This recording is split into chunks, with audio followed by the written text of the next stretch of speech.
What you hope for from your manager is to make the right decisions. This is management 1, 2, 3. I don't get paid to be a manager. I don't get paid. I get paid a little bit to be an analyst through ads and everything, but I don't really get paid as much as someone like Emery does. But this is management 1, 2, 3. If you're playing away from home against a team who now have huge momentum, momentum is something that is very hard to stem and go against, and you just have to let it flow. But what the basic thing you do against a team that has more momentum away from home is to have a midfielder who can keep possession of the ball, to stem the tide and have tactical fouls, because your main thing is you can't just attack them. You have to slow the game down, take them out of their rhythm. So why then do you sub off Guendouzi and bring on two IVF babies? Why take off Guendouzi? We could talk about Ozil too at one point, but why take off Guendouzi?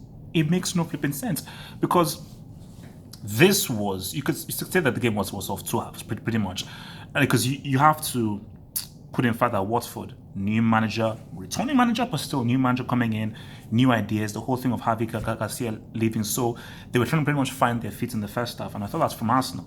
I thought they were going to run away with it. And Aubameyang, bro, we have to talk about how good Aubameyang is. This guy, he has to be one of the best strikers in the world, because this guy has been too consistent for too many seasons.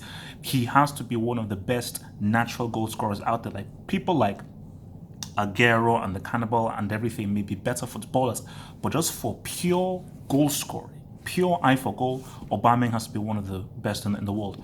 So it looks like it was going to be an easy, pretty much game for Arsenal. But I think that's the key thing of those 50 minutes is what really makes you as a manager. And I think Flores saw what was happening in Watford. Said we didn't fight hard enough, we didn't run hard enough, we didn't focus hard enough, we didn't press hard enough, we didn't play well enough, we didn't position ourselves well enough.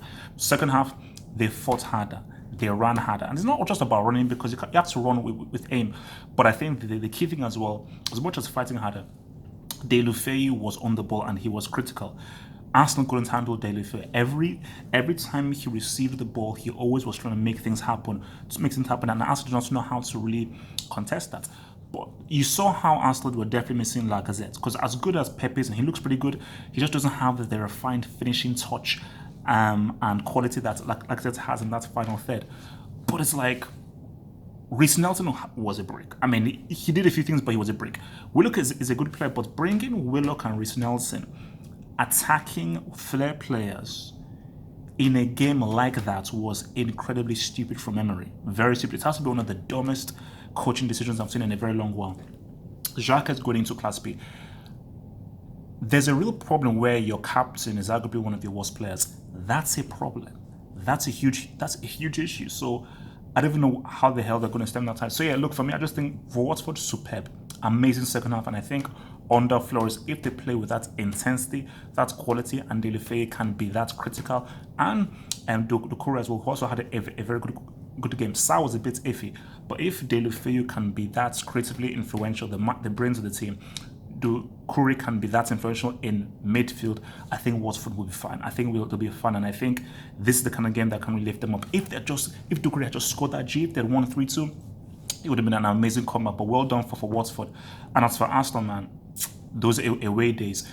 But this was a game in which they could have probably easily lost. They could have sneaked a win, but those decisions by Emery, crazy. Who gave away the penalty?